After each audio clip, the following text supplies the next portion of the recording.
नमस्कार, आपका अखबार के इस अंक में आपका स्वागत है। मैं हूं प्रदीप सिंह। आजकल राहुल गांधी से लेकर अरविंद केजरीवाल तक विपक्ष के जितने नेता हैं उनमें से ज़्यादातर को बड़ी चिंता हो गई है चुनाव आयोग की निष्पक्षता को लेकर। चुनाव आयोग को तरह तरह से और ख़ासतौर से मुख्य चुनाव आयुक्त राजीव कुमार को तरह तरह से कटघरे में खड़ा करने की कोशिश हो रही है। ये साबित करने की कोशिश हो रही है कि वो सत्तारूढ़ दल के पक्ष में फैसले देते हैं या ऐसे काम करते हैं जिससे सत्तारूढ़ दल को, भाजपा को फायदा हो। अब किसी भी स्थिति में मुख्य चुनाव आयुक्त या चुनाव आयोग पर इस तरह के सवाल नहीं उठने चाहिए। चुनाव निष्पक्ष और स्वतंत्र तभी होंगे जब चुनाव आयोग निष्पक्ष और स्वतंत्र होगा, इससे कोई इनकार नहीं कर सकता। लेकिन दो तरह के सवाल उठाए जा रहे हैं। एक आरोप लगाया जा रहा है चुनाव आयोग पर, अलग अलग पार्टियों का अलग अलग आरोप है और याद रखिए ये सब हारने वाली पार्टियां। दरअसल हो क्या रहा है कि लगातार चुनाव हारने वाली पार्टियों को लग रहा है कि अगर उनको उनके नेताओं को लग रहा है कि हार की जवाबदेही से बचना है तो इसका जिम्मा किसी और पर डाल दीजिए, और सबसे ज़्यादा सुविधाजनक है चुनाव आयोग पर डालना, क्योंकि चुनाव आयोग कोई पॉलिटिकल संगठन तो है नहीं, वो उस तरह से जवाब नहीं दे सकता। उसकी एक सीमा है, उस सीमा के अंदर ही वो जवाब देगा। एक संवैधानिक संस्था है, तो संवैधानिक संस्था की विश्वसनीयता को संदिग्ध बनाना ये उद्देश्य है। अब ऐसा मैं क्यों कह रहा हूँ कि आप आरोप तो लगा सकते हैं, बिल्कुल सही बात है। अगर आपको लगता है गलत हो रहा है तो आरोप लगाना चाहिए, लेकिन जब आप आरोप लगाते हैं किसी संवैधानिक संस्था के खिलाफ, खास तौर से वैसे तो किसी के भी खिलाफ, तो आपको उसके पक्ष में प्रमाण भी देना चाहिए, तथ्य भी देने चाहिए कि ये तथ्य है, ये प्रमाण है जिसके आधार पर हम ये आरोप लगा रहे हैं। लेकिन बिना तथ्य और बिना प्रमाण के अगर आप आरोप लगाते हैं तो ये केवल आपकी क्षुद्र राजनीति का हिस्सा है, इससे ज़्यादा कुछ नहीं है। अब कांग्रेस पार्टी इसमें सबसे ज़्यादा आगे है, तो कांग्रेस पार्टी उसको अपने इतिहास पर भी जरा नज़र डाल लेनी चाहिए। बहुत पुरानी बातें नहीं करूँगा, केवल बात करूँगा 2008-9 की। आज़ाद भारत के इतिहास में पहली बार ऐसा हुआ कि मुख्य चुनाव आयुक्त ने पत्र लिखा राष्ट्रपति को कि मेरे सहयोगी चुनाव आयुक्त को हटा दिया जाए। अब ये पत्र था 24 पेज का, और इसके साथ उन्होंने जो डॉक्यूमेंट्स अटैच किए वो 68 पेज के थे, और उन्होंने सिलसिलेवार बताया कि किस तरह से चुनाव आयुक्त, उनके सहयोगी जो है नवीन चावला, वो कांग्रेस का पक्ष ले रहे हैं और कांग्रेस के पक्ष में फैसले कर रहे हैं। और उन्होंने कहा कि उनके चुनाव आयुक्त बने रहने का औचित्य नहीं है, उनको उनके पद से हटा दिया जाना चाहिए। ये भारत के इतिहास में कभी नहीं हुआ ऐसा। ये किसी पॉलिटिकल पार्टी का मामला नहीं था। मुख्य चुनाव आयुक्त राष्ट्रपति को लिख रहे हैं कि वो अपने अधिकारों का इस्तेमाल करते हुए उन्हें पद से हटा दें। राष्ट्रपति भवन ने इस पत्र के बारे में कोई जानकारी देने से उस समय मना कर दिया, लेकिन ये पत्र लिखा गया था फरवरी 2009 में, 2009 के लोकसभा चुनाव से 2 महीने पहले। इस पत्र का पूरा ब्यौरा जारी हुआ फरवरी 2010 में, वो भी सरकार की जानकारी के बिना हुआ यूँ कि लॉ मिनिस्ट्री में एक राइट टू इन्फॉर्मेशन के तहत जो है सवाल आया, उसके जवाब में इसका ब्यौरा और पूरी चिट्ठी दे दी गई। तो उससे पूरे देश को पता चला कि उस समय जो मुख्य चुनाव आयुक्त थे एन गोपाल स्वामी, उन्होंने क्या लिखा था और उन्होंने क्या प्रमाण दिए थे कि कैसे ये करते हैं। उस समय भी ये बात चर्चा में थी। ये बात जो मैं कहने जा रहा हूँ उनके पत्र में नहीं थी कि नवीन चावला चुनाव आयोग की बैठक से बीच बीच में उठकर बाथरूम जाने के बहाने जाते हैं और फिर फोन करते हैं और 10 जनपद को जानकारियां देते हैं। ये आरोप बाकायदा लगे थे उन पर, और जो आरोप लगाए मुख्य चुनाव आयुक्त ने उसका उन्होंने प्रमाण दिया। क्या हुआ उसका नतीजा? उसका नतीजा ये हुआ, और ये भी आपको बता दें कि मुख्य चुनाव आयुक्त उस समय जो एन गोपाल स्वामी थे वो अप्रैल में रिटायर हो रहे थे, यानी चुनाव के बीच में रिटायर हो रहे थे, और नवीन चावला को उसी चुनाव के बीच में, पहले चरण का चुनाव होने के बाद रिटायर हो गए एन गोपाल स्वामी। तो 5 चरणों में लोकसभा चुनाव हुआ, बाकी के 4 चरण के लोकसभा चुनाव नवीन चावला के मुख्य चुनाव आयुक्त बनने के बाद हुआ। सरकार कोई एक्शन ले उन पर, इसकी बजाय उनको पुरस्कृत किया गया और मुख्य चुनाव आयुक्त बना दिया गया। मुख्य चुनाव आयुक्त के बीच में उनका कार्यकाल विवादों से भरा रहा।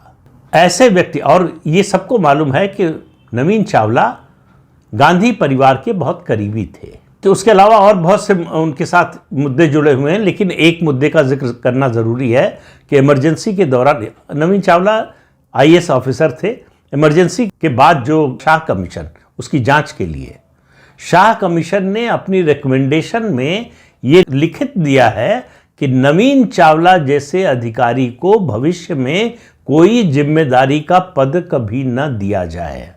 इसके बावजूद कांग्रेस पार्टी ने उनको चुनाव आयुक्त बनाया और उसके बाद मुख्य चुनाव आयुक्त बनाया।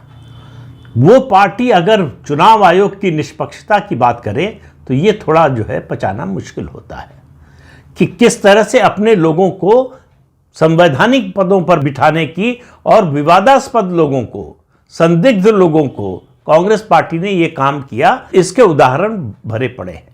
मुख्य चुनाव आयुक्त उस समय जो एन गोपाल स्वामी थे, उन्होंने अपने पत्र में लिखा था कि किस तरह से कर्नाटक में राष्ट्रपति शासन बढ़वाया नवीन चावला ने, हिमाचल में जल्दी चुनाव नहीं होने दिया, और उसके अलावा गुजरात के चुनाव को लेकर फ्लिप फ्लॉप करते रहे। बाकी जो आरोप थे वो तो थे ही। ऐसे व्यक्ति को मुख्य चुनाव आयुक्त बनाकर चुनाव आयोग की निष्पक्षता का मुद्दा उठाने का कांग्रेस पार्टी और राहुल गांधी को क्या अधिकार है? और ये बात जवाहरलाल नेहरू के ज़माने की नहीं कर रहा हूँ मैं, इंदिरा गांधी या राजीव गांधी के ज़माने की भी नहीं कर रहा हूँ। ये उस समय की बात कर रहा हूँ जब देश में यूपीए की सरकार थी, मनमोहन सिंह प्रधानमंत्री थे और सरकार चला रही थी सोनिया गांधी, और राहुल गांधी उस समय बहुत महत्वपूर्ण माने जाते थे भी। वो कैबिनेट का प्रस्ताव अगर फाड़ सकते हैं तो आप अंदाज़ा लगा सकते हैं कि उनकी ताकत क्या रही होगी। राहुल गांधी ने उस समय कुछ बोला था, ये किसी ने पढ़ा है, किसी ने सुना है? एक शब्द नहीं। उन्होंने इस बात पर स्टैंड लिया कि भाई ऐसे व्यक्ति को मुख्य चुनाव आयुक्त नहीं बनना चाहिए या चुनाव आयुक्त नहीं रहने देना चाहिए। तो जिनके खिलाफ शिकायत थी मुख्य चुनाव आयुक्त ने, और ये अभूतपूर्व कदम था कि कोई मुख्य चुनाव आयुक्त अपने साथी चुनाव आयुक्त के खिलाफ राष्ट्रपति को पत्र लिखे कि इन्हें पद से हटा दिया जाए। इनकी निष्पक्षता संदिग्ध है, ये पक्षपात करते हैं। इसके बावजूद उन्हें न केवल चुनाव आयुक्त बने रहने दिया गया बल्कि मुख्य चुनाव आयुक्त बना दिया गया। तो ये तो नवीन चावला का किस्सा है। अब दूसरा एक मुद्दा और उठाया जा रहा है जो सोमवार को राहुल गांधी ने लोकसभा में कहा। उससे पहले भी कांग्रेस पार्टी और कई दल जो है उठा चुके हैं कि अब तो जो है नियम ही बदला जा रहा है। चुनाव आयुक्तों की नियुक्ति का नियम ही सरकार ने बदल दिया है। तो सरकार ने क्या बदल दिया है? आज़ादी के बाद से जब से चुनाव आयोग बना तब से चुनाव आयोग सिंगल मेंबर कमीशन हुआ करता था। आखिरी single member chief election commissioner थे टीएन शेषन। टीएन शेषन के तरीकों से परेशान होकर कांग्रेस की सरकार, जिसके प्रधानमंत्री थे पीवी नरसिम्हा राव, उन्होंने कमीशन को मल्टी मेंबर कमीशन बना दिया गया, जिससे टीएन शेषन को निष्प्रभावी किया जा सके। 2 नए चुनाव आयुक्त नियुक्त हो गए और ये तय किया सरकार ने कि सीसी का यानी चीफ इलेक्शन कमिश्नर का वीटो नहीं होगा। तीनों इलेक्शन कमिश्नर्स बराबर के होंगे और विवाद होने पर फैसला बहुमत से होगा। यानी टीएन शेषन का जो काम करने का तरीका था, जिस तरह के बदलाव उन्होंने चुनाव आयोग में किए, चुनाव कराने के तरीके में किए, उस सब को निष्प्रभावी कर दिया गया। ये कांग्रेस की सरकार ने किया, बीजेपी या किसी और पार्टी की सरकार ने नहीं किया। और तब से उस समय आज़ादी के बाद से जब सिंगल मेंबर कमीशन था और मल्टी मेंबर कमीशन हुआ, इसकी नियुक्ति प्रधानमंत्री की सिफारिश पर राष्ट्रपति करते थे। किसी को कोई एतराज़ नहीं था। तब तक जो नियुक्ति होती थी वो बड़ी निष्पक्ष होती थी। तब तक जो चुनाव आयुक्त, मुख्य चुनाव आयुक्त बनते थे, वो सब निष्पक्ष होते थे। 2014 में बीजेपी की सरकार आ गई, उस समय भी ये होता था। अभी पिछले चुनाव आयुक्त की नियुक्ति को लेकर विवाद हुआ। सरकार ने एक चुनाव आयुक्त की नियुक्ति की, उसका मामला लेकर विपक्ष जो है सुप्रीम कोर्ट गया, और सुप्रीम कोर्ट का रवैया उस समय देखने लायक था। वो लग रहा था कि जैसे सरकार ने बहुत बड़ा अपराध किया हो, कहा कि ये गया सरकार से कि आप हमको ओरिजिनल फाइल सबमिट कीजिए, हम देखना चाहते हैं कि आप कैसे नियुक्ति करते हैं, नियुक्ति की प्रक्रिया क्या है आपकी। सरकार ने पूरी ओरिजिनल फाइल जो है सुप्रीम कोर्ट में दाखिल कर दी। वो देखने के बाद सुप्रीम कोर्ट ने कुछ नहीं कहा। ये नहीं कहा कि नियुक्ति की प्रक्रिया में कोई खामी थी, ये नहीं कहा कि नियुक्ति गलत थी, ये नहीं कहा कि जिस व्यक्ति को नियुक्त किया आपने वो अयोग्य था, ऐसा कुछ नहीं कहा। तो क्या किया सुप्रीम कोर्ट ने? अब सुप्रीम कोर्ट ने इतना बड़ा मामला बना दिया था तो कुछ तो करना था उसको। कहा कि संविधान में ये व्यवस्था है, जब से संविधान बना 1950 में, तभी ये लिखा गया था कि चुनाव आयुक्त की, और उस समय तो चुनाव आयुक्त की बात नहीं थी, मुख्य चुनाव आयुक्त की नियुक्ति जो है उसके लिए सरकार एक कमेटी बनाएगी और इसके लिए सरकार संसद से एक कानून पास करेगी कि किस तरह से वो उस कमेटी का गठन होगा और किस तरह से सिलेक्शन होगा। इसमें कोई हर्ज नहीं था। और सुप्रीम कोर्ट ने कहा कि सरकार जब तक संसद से ऐसा कानून नहीं बनाती तब तक चुनाव आयुक्तों और मुख्य चुनाव आयुक्त की नियुक्ति के लिए प्रधानमंत्री की अध्यक्षता में 3 सदस्यीय कमेटी बनेगी, जिसमें एक नेता प्रतिपक्ष होंगे सदस्य और एक सुप्रीम कोर्ट के चीफ जस्टिस। यह व्यवस्था टेम्परेरी व्यवस्था सुप्रीम कोर्ट के जजमेंट के अनुसार ही थी कि जब तक सरकार संसद से इस बारे में कानून नहीं बनाती। सरकार ने संसद से कानून बना दिया। कानून में ये व्यवस्था की गई कि अध्यक्ष इस कमेटी के प्रधानमंत्री होंगे, लेकिन उससे पहले एक सर्च कमेटी बनेगी। सर्च कमेटी नामों का सिलेक्शन करेगी और 5 नाम रेकमेंड करेगी सरकार को, और उसके बाद कमेटी बनेगी जिसमें प्रधानमंत्री तो अध्यक्ष होंगे ही, उसके अलावा नेता प्रतिपक्ष होंगे, और सरकार ने व्यवस्था की कि उसमें तीसरा सदस्य जो है वो एक केंद्रीय मंत्री होगा। अब इसको लेकर जो है कहा जा रहा है कि निष्पक्षता खत्म हो गई। सुप्रीम कोर्ट के चीफ जस्टिस को क्यों हटा दिया? सुप्रीम कोर्ट के चीफ जस्टिस का उस कमेटी में होना कोई संवैधानिक व्यवस्था नहीं थी।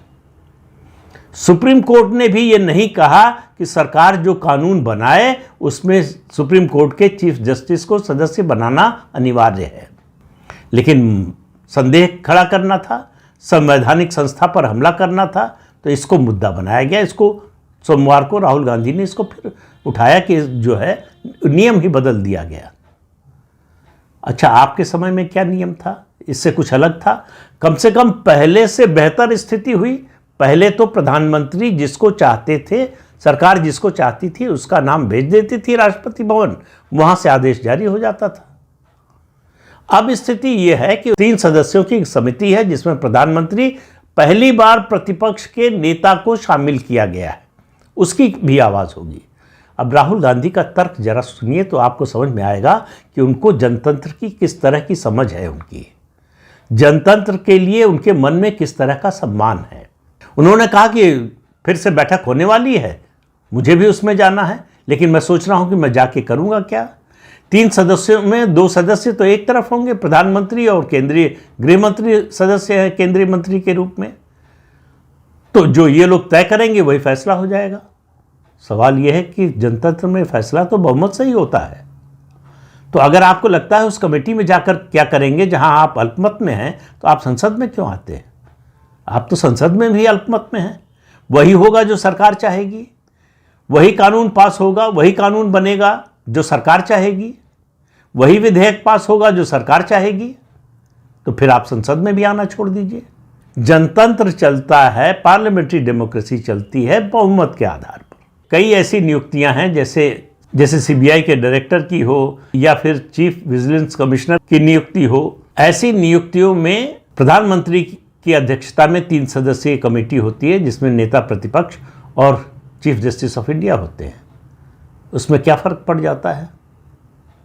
यानी वो जो नियुक्ति होती है उस कमेटी में जो फैसला होता है वो निष्पक्ष है, और इस कमेटी में जो होगा वो पक्षपातपूर्ण होगा।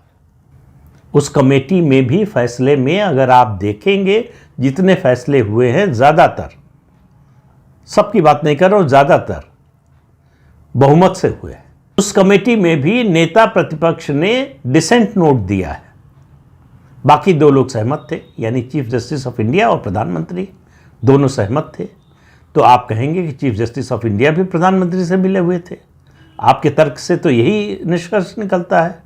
तो कुल मिलाकर उद्देश्य क्या है? चुनाव आयोग की निष्पक्षता नहीं, चुनाव आयोग को कटघरे में खड़ा करना, जितनी संवैधानिक संस्थाएं हैं उनकी विश्वसनीयता पर संदेह पैदा करना और अपनी चुनावी हार के लिए अपने अलावा बाकी सबको जिम्मेदार ठहराना, यह है इसका उद्देश्य।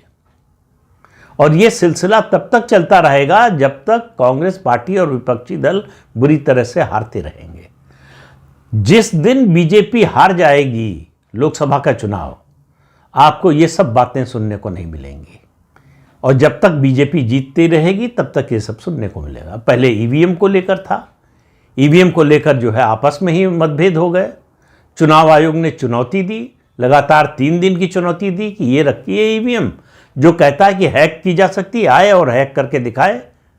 कोई राजनीतिक दल नहीं गया। फिर मुद्दा बनाया कि जो है वीवीपैट की गिनती होनी चाहिए। मामला सुप्रीम कोर्ट तक गया। सुप्रीम कोर्ट ने एक परसेंटेज तय कर दिया कि इतने बूथ के वीवीपैट की गिनती अनिवार्य होगी। वो भी होने लगी, तब भी कोई फर्क नहीं आया। वीवीपैट की जो गिनती हुई और ईवीएम में जो गिनती निकली, दोनों 100% मैच करती है। अब वो बहाना भी चला गया। तो अब चुनाव आयुक्तों और मुख्य चुनाव आयुक्त की नियुक्ति को लेकर सवाल उठाया जा रहा है। तो ये सिलसिला चलता रहने वाला है। दरअसल खिसियानी बिल्ली खंबा नोचे, ये विपक्ष और कांग्रेस पार्टी और राहुल गांधी सिर्फ खंबा नोचने का काम कर रहे हैं। तो इस अंक में इतना ही। अगले अंक में फिर मिलेंगे किसी नए मुद्दे के साथ। तब तक के लिए अनुमति दीजिए। आपसे अनुरोध है कि चैनल देखिए, शेयर कीजिए, लाइक कीजिए और सब्सक्राइब जरूर कीजिए। नमस्कार।